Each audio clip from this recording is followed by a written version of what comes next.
चरण माथ नवावा वो मोरे गाँव के शीतला दाई। तोरे चरण माथ नवावा वो घुघराली के शीतला दाई। तोरे चरण माथ नवावा वो मोरे गाँव के शीतला दाई। तोरे चरण माथ नवावा वो घुघराली के शीतला दाई। घुघराली के शीतला दाई वो घुघराली के शीतला दाई। तेन गाँव के कुटी माई घुघराली के शीतला दाई वो घुघराली के शीतला दाई। तेन गाँव के कुटी माई।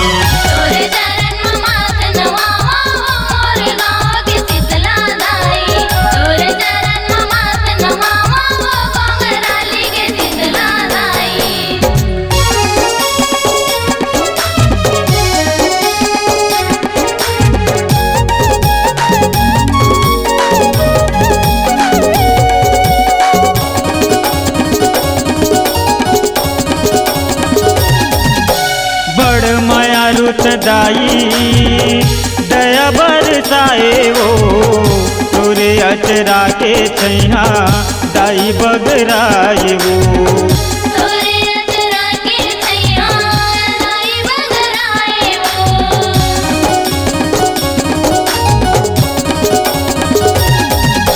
बड़ माया रुत दाई दया बरसाए वो तोरे अचरा के छैया दाई बगराए वो।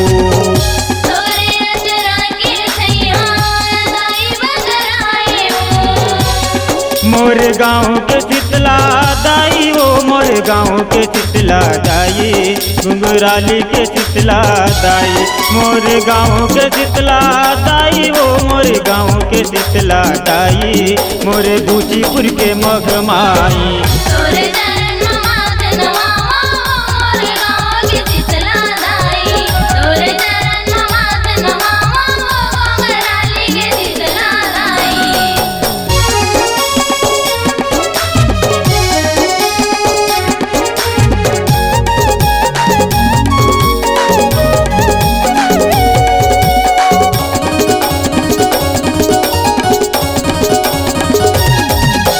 शीतल रूप मोर शीतला दाई बैठेली मछाओ माँ आके विराजे सुगर घुघराली गाँव माँ।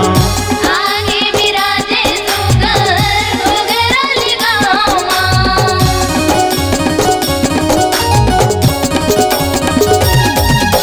शीतल रूप मोर शीतला दाई बैठेली मुछाओ माँ आके विराजे सुगर घुघराली गाँव माँ।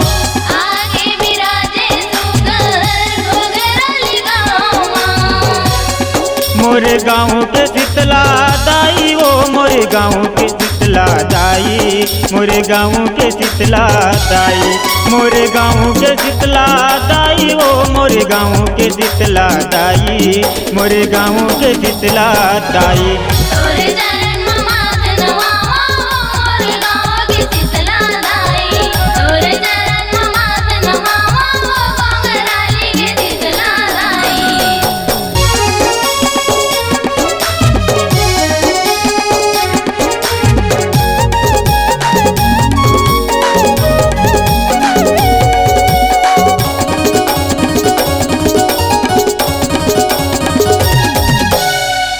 तोरे भक्ति बरदाई जमोजुरी आए वो ढोल नगाड़ा बाजे मंदर बजाए वो।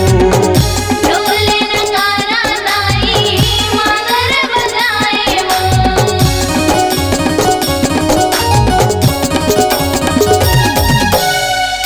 तोरे भक्ति बरदाई जमोजुरी आए वो ढोल नगाड़ा दाई मंदर बजाए वो। ढोल नगाड़ा दाई मंदर बजाए वो। घुघराली के शीतला दाई वो घुघराली के शीतला दाई। मोर गाँव के शीतला दाई घुघराली के शीतला दाई वो घुघराली के शीतला दाई। मोर गाँव के शीतला दाई। तोरे चरण माथ नवावा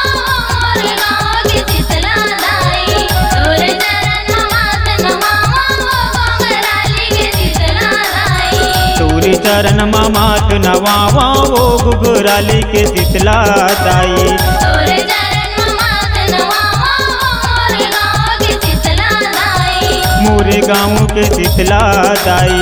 मोरे गाँव के शीतला दाई। मोरे गाँव के शीतला